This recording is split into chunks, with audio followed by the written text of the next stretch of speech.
नमस्कार। हाल ही में कुछ दिनों पहले हमारे एक मित्र की कोविड के कारण डेथ हो गई। He was very young, he was health conscious और उनकी कोई भी किसी भी प्रकार की कोमॉर्बिडिटी की कोई हिस्ट्री नहीं थी, कोई किसी प्रकार की कोई शिकायत नहीं थी हेल्थ के बारे में।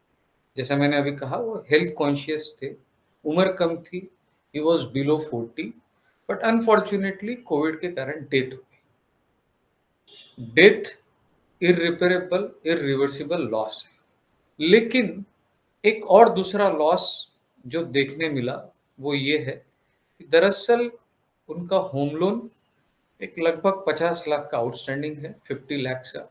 उसके साथ उन्होंने उसके ऊपर टॉप अप लिया था लगभग 20 लाख का, यानी 70 लाख नियर अबाउट आउटस्टैंडिंग है।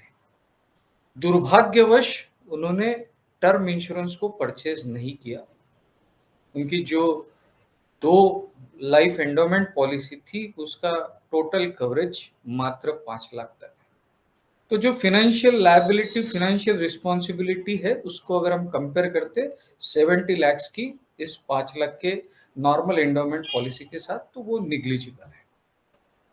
आज इसलिए मैं आप सभी से अनुरोध करना चाहता हूँ कि हम सब ने compulsory without fail term insurance purchase करना चाहिए।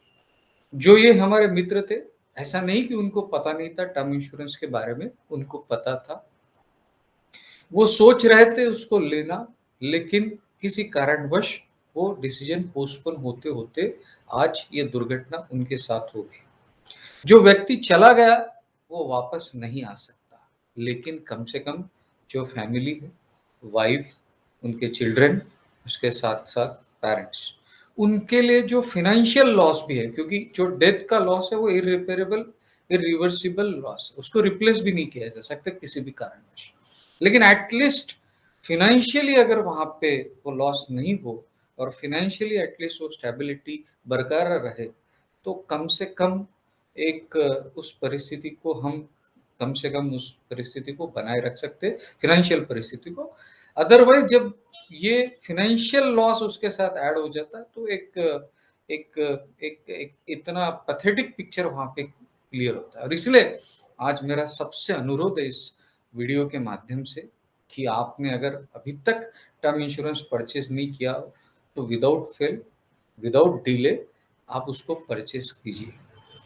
मैं कोई भी कंपनी का इंश्योरेंस एजेंट नहीं हूँ, तो मैं आपको ये बिल्कुल सलाह नहीं देने जा रहा हूँ, आप किस कंपनी का खरीदें या किस कंपनी का ना परचेज़ करें। लेकिन मेरा अनुरोध है, आपसे रिक्वेस्ट है, आपसे अपील है कि अगर जिस किसी ने भी अगर अभी तक टर्म इंश्योरेंस परचेज़ नहीं किया और आपके स्पाउस के लिए भी, तो वो आप परचेज़ कीजिए।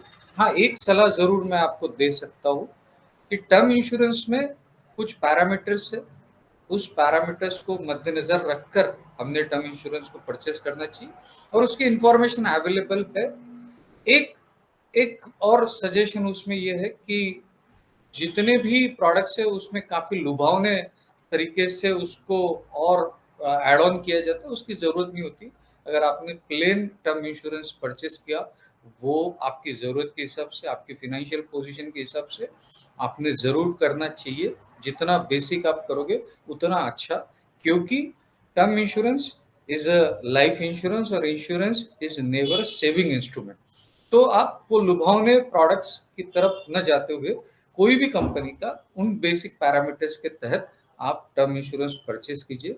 यही संदेश, यही अपील, यही रिक्वेस्ट मैं आपसे करना चाहता हूँ, क्योंकि ये सिचुएशन किसी के साथ भी नहीं होनी चाहिए, क्योंकि जो गया वो वापस नहीं आ सकता, लेकिन कम से कम फाइनेंशियल सिक्योरिटी बरकरार होनी चाहिए, हमारे रहते हुए, हमारे न रहते हुए। Thank you.